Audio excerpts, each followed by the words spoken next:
ఒక్కసారి కొమ్మూరి గోల్డ్ కి కాల్ చేయండి. తాకట్లో ఉన్న మీ బంగారాన్ని విడిపించి మార్కెట్ ప్రైస్ కి వాళ్ళు కొనుక్కుని మిగతా డబ్బులు మీకు ఇచ్చేస్తారు. హాయ్, వెల్కమ్ టు మనం టీవీ. మనం టీవీ ఉంది మన కోసం. నేను మీ జర్నలిస్ట్ మనోజ్. సో వైసీపీ నుంచి బయటకు వచ్చినటువంటి విజయసాయి రెడ్డి కీలకమైన ట్వీట్ చేశారు. అమరావతికి చట్టబద్ధత విషయంలో రాజ్యసభలో చర్చ సందర్భంగా కాంగ్రెస్ ఎంపీ రేణుకా చౌదరి మాట్లాడిన మాటలు, అమరావతి కమరావతి అని జగన్మోహన్ రెడ్డి గతంలో అన్నారని, ఇప్పుడు అదే అమరావతికి చట్టబద్ధత కలుగుతుందంటూ ఆవిడ కీలక వ్యాఖ్యలు చేశారు. సో ఇలాంటి నేపథ్యంలో వైసీపీకి సంబంధించినటువంటి 6 ఎంపీలు రాజ్యసభలో ఉన్నారు. సో ఇంక్లూడింగ్ వైవి సుబ్బారెడ్డి గారు కూడా మాట్లాడారు. కానీ ఆవిడ మాట్లాడుతుంటే ఈ ఎంపీలందరూ మౌనంగా ఉన్నారంటూ విజయసాయిరెడ్డి ట్వీట్ చేశారు. ఏనాడైనా నేను పార్లమెంటరీ పార్టీ నేతగా ఉన్నప్పుడు వీళ్ళెవరన్నా మాట్లాడితే జగన్మోహన్ రెడ్డి గారి మీద ఈగ పడితే వాళ్ళనిచ్చానా అంటూ ఆయన చాలా సర్కాస్టిక్గా ట్వీట్ చేశారు. అసలు ఆయన ట్వీట్ సారాంశం ఏంటి? వైసీపీలోకి వెళ్తున్నారా, లేదంటే ఆయనకి రాజకీయాలకు దూరంగా ఉంటాయని చెప్పారు. అలాంటి వ్యక్తి ఇప్పుడు ట్వీట్ చేయడం వెనకన్నా రహస్యం ఏంటో మాట్లాడడం మనతో పాటు సీనియర్ జర్నలిస్ట్ అండ్ ప్రముఖ పొలిటికల్ అనలిస్ట్ కట్ట కార్తీక్ ఉన్నారు. నమస్కారం అండి. విజయసాయి రెడ్డి దూరంగా ఉంటా అని చెప్తారు, లేదంటే వ్యవసాయం చేసుకుంటా అని చెప్తారు. సో ఇప్పుడు అలాంటి విజయసాయి రెడ్డి డైరెక్ట్గా జగన్మోహన్ రెడ్డి గారిని టార్గెట్ చేస్తూ అసలు పార్టీ అధ్యక్షుడి మీద ఈగ వాలితే మీరు ఎలా చూస్తూ ఉంటారు, అది మీకు అసలు డిఫెండ్ చేయరా అంటూ వాళ్ళ 6 ఎంపీల్ని ఆయన టార్గెట్ చేశారు. ఇక్కడ జగన్ గారి మీద ఉన్న ప్రేమ, లేకపోతే 6 మీద ఉన్న కోపమా? ఇక్కడ కరెక్ట్ పాయింట్ అడిగా. అమరావతి మీద రేణుకా చౌదరి మాట్లాడిన మాటల సెగ జగన్మోహన్ రెడ్డి గారు తగిలింది.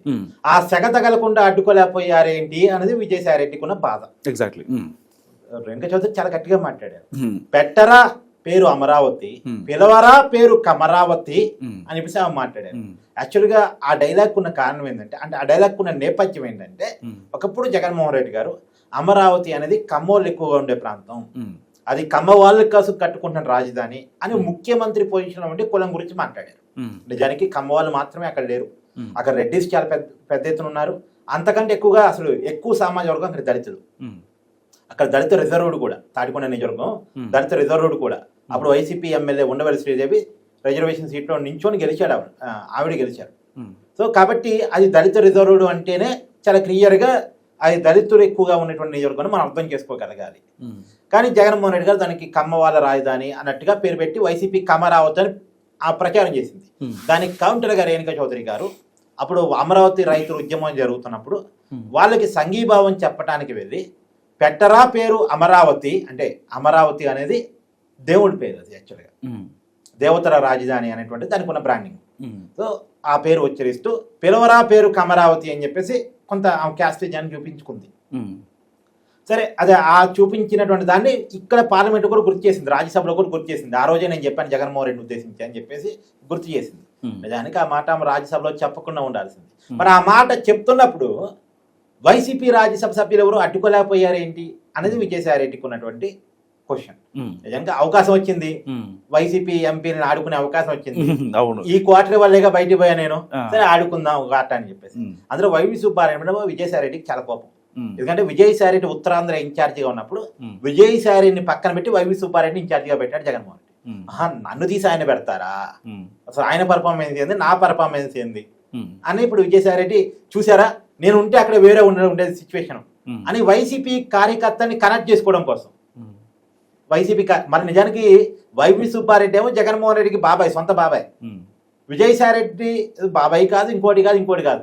అంటే వాళ్ళ పార్టీలో నెంబర్ 2 లీడర్గా కొనసాగిన వ్యక్తి జగన్మోహన్ రెడ్డి గారికి ఆడిటర్, వాళ్ళ కుటుంబానికి లాయదు అంతవరకే. ఇప్పుడు వైవి సుబ్బారెడ్డితో బంధుత్వం ఉంది, విజయసాయి రెడ్డితో బంధుత్వం లేదు. కాకపోతే విజయసాయి రెడ్డి జగన్మోహన్ రెడ్డి కోసం జైలుకు కూడా వెళ్ళాడు. విజయసాయి రెడ్డి కనుక అప్రూవ్ గా లొంగిపోయి ఉంటే జగన్మోహన్ రెడ్డి కేసులు ఈ పార్టీ తేలుండే. కానీ అప్రూవ్ గా లొంగిపోకుండా చాలా లాయల్ గా ఉన్నాడు, జైలు జీవితాన్ని గడిపాడు. బయటకు వచ్చి పార్టీని అధికారంలో తీసుకురావడంలో కూడా విజయసాయి రెడ్డి చాలా కీలకం. అక్రమాస్తులు సంపాదించడంలో విజయసాయి రెడ్డి కీలకం, జైలుకి వెళ్ళి లాయల్గా ఉండటంలో విజయసాయి రెడ్డి కీలకం. జగన్మోహన్ రెడ్డి కేసులు తేలకుండా ఉండడానికి, ఆ పార్టీ అధికారంలో ఉన్నప్పుడు లేనప్పుడు ఢిల్లీ స్థాయి లాబింగ్ నడపడంలో విజయసాయి రెడ్డి కీలకం, పార్టీని అధికారంలో తీసుకురావడంలో విజయసాయి రెడ్డి కీలకం. కానీ వన్స్ పార్టీ అధికారంలోకి వచ్చిన తర్వాత వీడు తెలివి కలవాడు, ఈ తెలివి కలవాడు మన పక్కన ఉంటే ఎప్పుడైనా పార్టీని లాగేసుకుంటాడు ఏమో ఒక భయంతో. ఎందుకంటే జగన్మోహన్ రెడ్డి గారు ఎప్పుడు కూడా తెలివి కలవాలని పక్కన పెట్టుకోడు. సరే అవకాశం లేనంత వరకు పక్కన పెట్టుకుంటాడు, తప్పదిగా ఇతను ఉండాల్సిందే అనుకున్నంత వరకు పక్కన పెట్టుకుంటాడు. కానీ తన చేతికి అధికారం వచ్చిన తర్వాత ఈ తెలుగులో నా పక్కన వద్దు అనుకుంటాడు. ఇప్పుడు ఎందుకు షర్మిలని జగన్ దూరం పెట్టాడు చెప్పు, నీ ఉద్దేశం చెప్పు. షర్మిల అనర్గళంగా మాట్లాడింది, ఇప్పుడు జగన్మోహన్ రెడ్డి అనర్గళంగా మాట్లాడలేడు, స్క్రిప్ట్ లేకుండా మాట్లాడలేడు. షర్మిల స్క్రిప్ట్ లేకుండా మాట్లాడేది, అందుకే షర్మిలకి ఇంపార్టెన్స్ ఇవ్వలేదు జగన్మోహన్ రెడ్డి. చెల్లి తల్లి విషయంలోనే భయపడేవాడు, తన నెంబర్ 2 విషయంలో భయపడ్డా. విజయసాయి రెడ్డి స్క్రిప్ట్ లేకుండా మాట్లాడతాడు, గట్టిగా మాట్లాడతాడు. స్వస్థత కూడా జగన్మోహన్ రెడ్డి కంటే విజయసాయి రెడ్డికి బాగుంటుంది.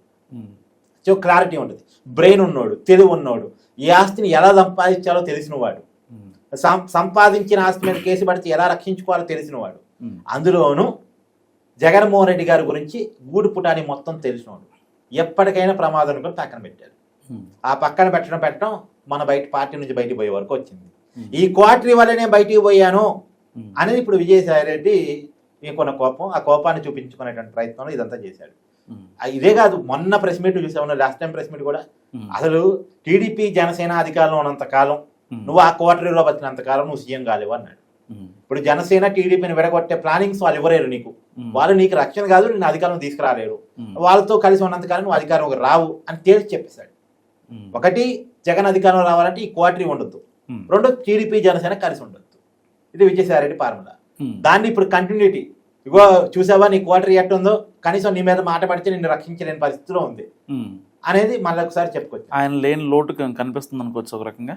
వైసీపీలో లేని లోటు కనపడుతుంది ఖచ్చితంగా. ఇప్పుడు నిజానికి నీకు విషయం చెప్తాను, 2019 ఎన్నికల కంటే ముందు నేనే వీడియో చేశాను. విజయసాయి రెడ్డి తన సన్నిహితుల దగ్గర వైసీపీ ఓడిపోతుందని చెప్పాడు. వైసీపీ ఓడిపోతుందని 2024 ఎన్నికల కంటే ముందు, రిజల్ట్ కంటే ముందు చెప్పేశాడు. అందుకని గ్రౌండ్ రియాలిటీ మనకు అర్థమైంది. కొద్దిగా విజయసాయి రెడ్డి కొద్దిగా ప్రాక్టికల్ గా రియాలిటీలో ఉండే మనిషి. మరి అతను కరుడు కట్టిన వైసీపీ కావచ్చు, లేదా జగన్మోహన్ రెడ్డి ఫాలోవర్ అయితే కావచ్చు, వాటెవర్, అది పక్కన పెట్టేస్తే రియాలిటీలో ఉంటాడు. ఆ రియాలిటీ అతను తెలుసు కాబట్టి వైసీపీ ఓడిపోతుందని చెప్పాడు. కదా ఓడిపోతుందనే మాటలు జగన్మోహన్ రెడ్డికి రుచించవుగా ఎక్కువగా. తన చుట్టూ ఉన్న క్వార్టరీ గెలుస్తుంది అనేసరికి విజయసాయి రెడ్డి నేను పక్కన పెడుతున్నాను కోపంతో చెప్పాలే అనుకుంటాడు తప్ప రియాలిటీ అనుకోడుగా.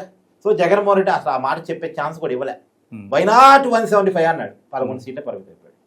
సో జగన్మోహన్ రెడ్డి ఆ క్వార్టరీ నుంచి బయటపడితే నిజంగా చాలా మంచిది. విజయసాయి రెడ్డి సూచనలు సలహాలు జగన్మోహన్ రెడ్డికి పనికొచ్చాయి. అవి మంచియా చెడ్డగా పక్కన పెట్టు, కానీ జగన్మోహన్ రెడ్డికి మాత్రం పనికొచ్చాయి. నిజానికి విజయసాయి రెడ్డి కనుక పక్క నుండి ఉంటే మావిగన్ అనేటువంటి మాట జగన్మోహన్ రెడ్డి నోటి నుంచి వచ్చి ఉండేది కాదని నేను అనుకుంటున్నాను. ఈ సలహా ఇచ్చి ఉండేవాడు కాదు, దీన్ని కట్ చేసి ఉండేవాడు. యా, థ్యాంక్ యూ కార్తిక్ గారు. సో ఇది కార్తిక్ గారు అనాలిసిస్. మీరేమనుకుంటున్నారో మస్ట్గా కామెంట్ చేయండి. చూస్తూనే ఉండండి మనం.